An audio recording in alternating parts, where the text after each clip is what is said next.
think they're going to slap on capital controls. They've already, as of November, if you try to leave the EU, you have to list all the accounts and money you have everywhere in the world. They will cancel the currency. They want to move to a digital currency. I think they could do it even by the first quarter of next year. Why? That would be absolute lockdown for capital, which is what they want to do. They'll probably outlaw Bitcoin, outlaw gold, stuff like that. In this recent interview with Martin Armstrong, he spills the secrets about how governments are working in the shadows to control your money and rewrite the rules. Armstrong details how European leaders, desperate to save their system, are preparing to freeze accounts, cancel cash, and even seize private savings, all hidden behind the excuse of national emergency. He also calls out the growing abuse of legal systems where courts are used to punish political enemies and crush dissent. These aren't just theories. Armstrong says these plans are being discussed out of public view, and the public won't know until it's too late. They need war, and this is what I've warned Washington about. They need war desperately, because if even that rumor starts on France, you're going to see the EU collapse. Right? You're talking about a banking crisis, a sovereign, wealth fund crisis.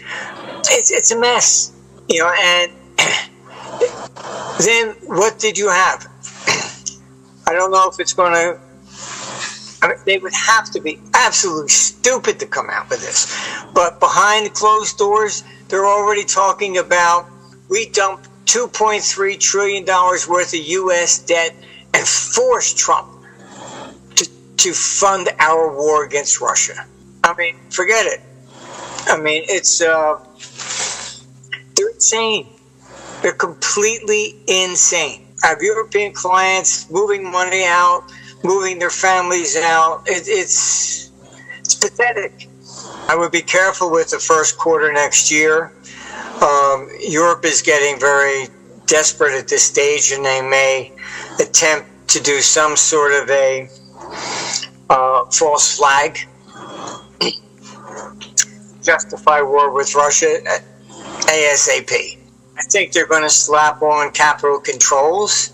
They've already, as of November, if you try to leave the EU, you have to list all the accounts and money you have everywhere in the world. They will cancel the currency. They want to move to a digital currency. I think they could do it even by the first quarter of next year. Why? That would be absolute lockdown for capital, which is what they want to do. They'll probably outlaw Bitcoin, outlaw gold, stuff like that. It's one of the reasons I think silver's been taking off, because the fears are a little bit more that they will confiscate or restrict gold in Europe. They did that before. Europeans, to get around it, World War II, were buying gold stocks. They're probably going to cancel the currency. You already have countries like Spain. You can't take more than 3,000 euros out of your account without government permission. It's your money, supposedly, until they want it. You got Ursula over there talking about funding the war, taking unused assets from private people. Oh, you got a bunch of money in your savings account. Well, you're not using it. We will. Well, that's what set off the German hyperinflation. Germany couldn't meet the reparation payments, and they took basically 10% of your account in December 22, and then hyperinflation started in 23. They never learned from the past. They always said, well, this time it's different because I'm in charge. Yet they make the same stupid mistakes always. So I would expect them to cancel the currencies, the paper currencies, sooner than later. And as soon as they'll probably do it with the digital currency. And okay, no more paper currency. Everything's now digital. You want to wire money out of the country? Good luck. The problem, look, it's even if you look at the Civil War, Abraham Lincoln said any money you owe to a Confederate company, you have to turn over to the U.S. Treasury. They stole the money. And that's basically what you're looking at.